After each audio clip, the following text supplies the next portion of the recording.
नमस्कार।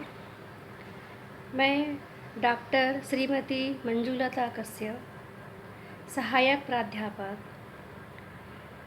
शासकीय ठाकुर छेदीलाल स्नातकोत्तर महाविद्यालय जांजगीर। आज मैं आप लोग को बताने वाली हूँ प्रमाप विचलन या स्टैंडर्ड डेविएशन। ये आपका सिलेबस है पंडित रविशंकर शुक्ल विश्वविद्यालय Raipur, MA sociology, semester second, paper second. Paper का आपका नाम है quantitative research techniques in sociology और यही आपका सिलेबस है पंडित रविशंकर शुक्ल विश्वविद्यालय रायपुर, MSW। इसमें है semester second, paper fourth. Paper fourth का नाम है social work research quantitative methods. MA sociology में ये आपका यूनिट 4 में है, MSW में यूनिट 5 में है। तो आज हम लोग इसे पढ़ेंगे अपकिरण की माप। इसमें आपका टॉपिक है प्रमाप विचलन। तो चलिए इसमें हम लोग यहाँ पर पढ़ते हैं प्रमाप विचलन के बारे में। पहले हम लोग जान लेते हैं कि प्रमाप विचलन क्या है।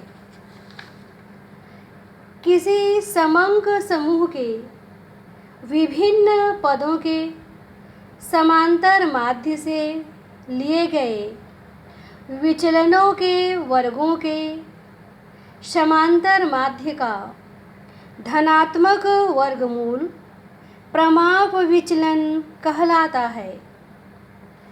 प्रसरण या वेरिएंस समांतर माध्य से लिए गए विचलनों के वर्गों का समांतर माध्य प्रसरण कहलाता है। प्रसरण का वर्गमूल प्रमाप विचलन होता है। इसको मध्यक विभ्रम या मीन स्क्वेयर मीन भी कहते हैं। प्रसरण का आपका सूत्र है प्रमाप विचलन का वर्ग। अब इसमें हम लोग थोड़ा सा देखेंगे प्रमाप विचलन के कौन कौन से गुण हैं। यह माप पदमाला के सभी मूल्यों पर आधारित होता है, इसलिए पूर्णतया शुद्ध होता है। आकस्मिक परिवर्तनों का बहुत कम प्रभाव पड़ता है। निर्वचन के उच्चावचन का कम प्रभाव पड़ता है। इसके द्वारा निर्वचन संभव होता है। प्रमाप विचलन विभिन्न समूहों के विचरण की तुलना करने में दैव न्यादर्शों के विभिन्न मापों के अर्थपूर्णता का परीक्षण करने में और श्रेणी के मूल्य वितरण की सीमाएं निर्धारित करने में अत्यंत उपयोगी है। जिस प्रकार केंद्रीय प्रवृत्ति के मापों में समांतर माध्य संतोषजनक माध्य होता है, उसी प्रकार अपकिरण मापों में प्रमाप विचलन आदर्श माना जाता है। अब इसमें हम लोग पढ़ेंगे प्रमाप विचलन की गणना। इसमें आपका 3 श्रेणी रहेगा, व्यक्तिगत श्रेणी, खंडी श्रेणी और सतह श्रेणी।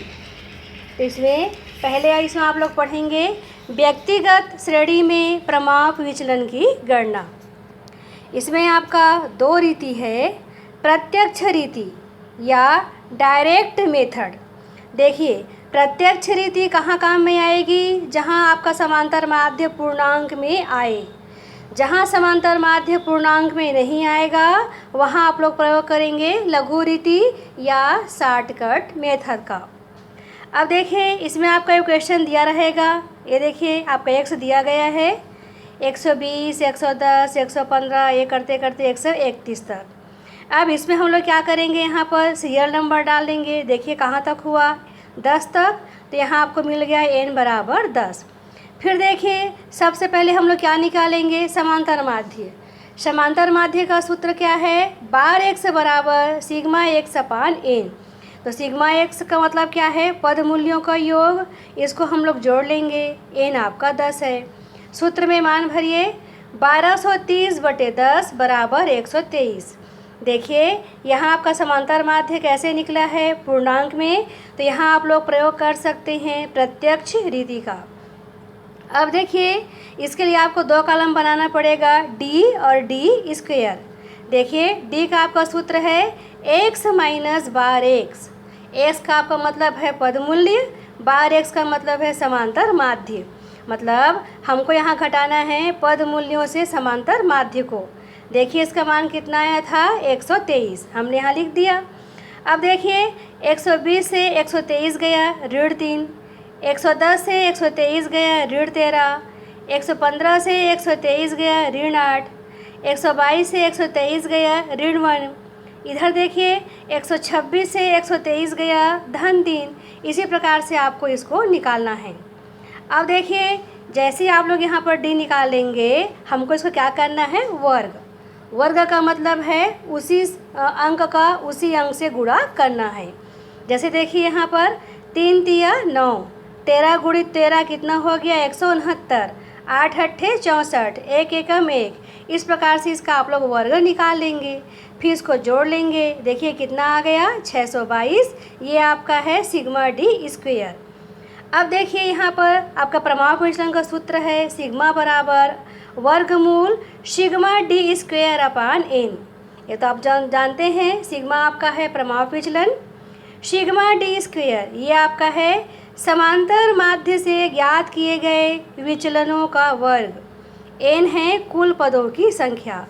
देखिए आपका सिग्मा डी स्क्वायर कितना है, 622, n है 10, हमने मान भर दिया, तो यहाँ कितना आ गया, वर्गमूल 62.2। अब देखिए ये वर्गमूल जो आप लोग सिंपल कैलकुलेटर यूज करते हैं उसमें आसानी से निकल जाएगा। केवल आपको यहाँ टाइप करना है 62.2, फिर वर्गमूल का चिन्ह को दबा दीजिए, आपके उत्तर अपने आप प्राप्त हो जाएगा 7.89।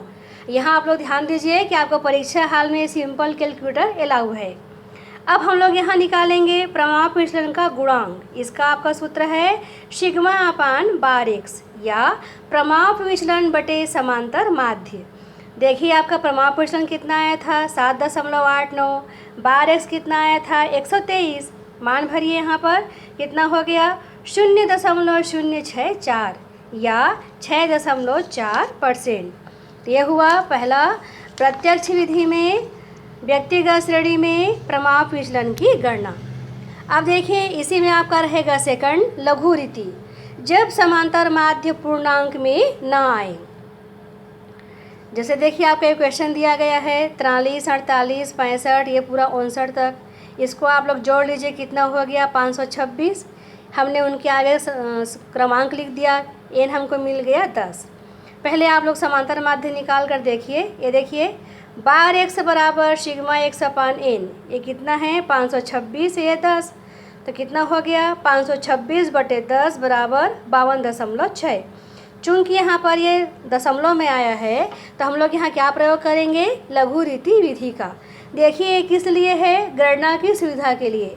चूँकि दशमलव में आ गया, d का सूत्र क्या रहता है, x माइनस बार x, तो वहाँ हमको जोड़ने घटाने में परेशानी जाएगी, इसलिए हम लोग यहाँ क्या प्रयोग करेंगे, लघु रीति या शॉर्टकट मेथड का।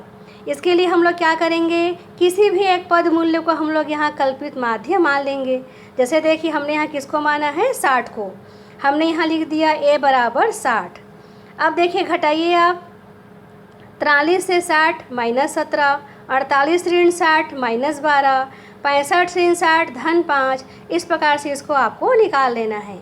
फिर देखिए वर्ग, वर्ग का आपका मतलब है उसी अंक का उसी अंक से गुणा। 17 गुणित 17 289 हो गया, 12 गुणित 12 144 है, 5 पचे 25। इस प्रकार से इसका आपको वर्ग निकाल लेना है। अब यहाँ आपको दोनों को जोड़ना है, dx और dx स्क्वायर को।